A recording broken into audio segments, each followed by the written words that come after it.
4200 మంది ఖాతాలు ఉన్నాయి రైతులకు. మాఫీకి 4200 మందికి మేము రుణమాఫీ కోసం మేము రిపోర్ట్ పంపించినాం 6 నెలల కిందే ప్రభుత్వం అడిగితే. దాదాపు 42 కోట్ల 43 కోట్ల రూపాయల దాకా అమౌంట్ అయితే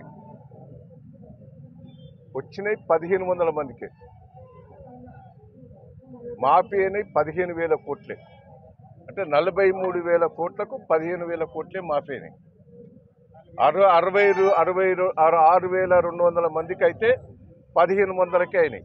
అంటే దాదాపు 30%, 30% వరకే మాఫీ అయినాయి.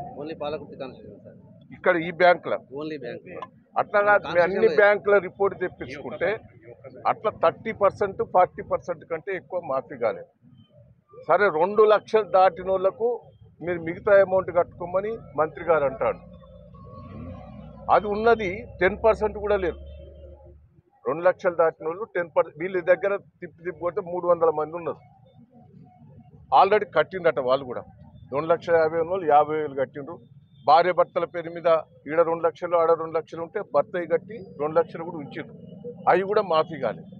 అంటే ₹1,00,000 ఉన్నాయి కాలేదు, 50,000 ఉన్నాయి కాలేదు, 90,000 ఉన్నాయి కాలేదు. కావాలని ప్రభుత్వం ఇది ఒక నాటకం, మంత్రుల్లో నాటకం. నేను ఒకటే, పొంగిలేటో నాటకం మాట్లాడతాడు, బట్టి గారు ఒక మాట మాట్లాడతాడు, ఉత్తమ్ గారు ఒకటి మాట్లాడతాడు. తీరు మాటలు. ఆ మంత్రుల మాటలనే క్లారిటీ లేదు. తుమ్మలేమంటాడు, మేము చేస్తామని అంటాడు. పొంగిలేట్ ఏమంటాడు, చేసినామని పొంగిలేట్ అంటాడు. రేవంత్ రెడ్డి గారు అంటాడు మొత్తం రుణమాఫీ అంతా చేసి పారేసినామని ఆయన సంబరాలు చెప్తాడు. దయచేసి నేను ఒక్కటి చెప్తున్నా, రైతులను మోసం చేయకుండి. రైతులు మన కడుపు నిండే రైతులైన రైతులు మంచుకుంటేనే బాగుంటుంది. నువ్వు ఇండస్ట్రీలకు, ఫ్యాక్టరీల కోసం, వాటి కోసం, వీటి కోసం భూములు ఇస్తాను, వాళ్ళకి సబ్సిడీలు ఇస్తాను, ఇయ్యంగా నేను వద్దంటలేను. కానీ రైతుల విషయంలో అన్యాయం చేస్తున్నావు. నువ్వు రైతులకు ఏం చేసినవయ్యా?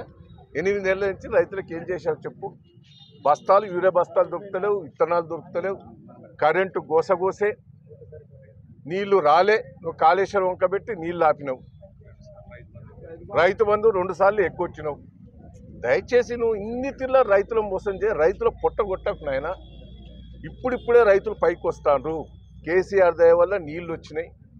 కేసీఆర్ దయ వల్ల 24 గంటల కరెంటు వచ్చినాయి. గతంలో తొర్రూరులో మోటార్లు, స్టార్టర్లు, ట్రాన్స్ఫారాలు కాల్పేదానికే తిరిగేది కాంగ్రెస్ ప్రభుత్వంలో. మీరు మళ్ళా ఆ రోజులు మళ్ళా వస్తాయి. నేను రిక్వెస్ట్ చేస్తున్నా, ఆ రోజులు రాకుండా నువ్వు రైతు బంధు ఇస్తావు అనేది ఆ 7,000 కోట్లు రైతు బంధు అని డైవర్ట్ చేసినావు. రుణమాఫీకి డైవర్ట్ చేసినావు. 2 రైతు బంధులు ఇవ్వలేదు. ఇప్పటికైనా పొరపాటు చేసినా, తప్పైనా దేవుళ్ళ మీద నువ్వు ప్రమాణాలు చేసినావు, గుళ్ళ మీద చేసినావు, నువ్వు ఛాలెంజ్ చేసినావు. సరే ఛాలెంజ్ చేసిన పక్క పెట్టి ఇప్పటికైనా రైతులకు పొరపాటు చేసినా క్షమించండి అని మిగతా 22,000 కోట్లు ఉన్నాయి.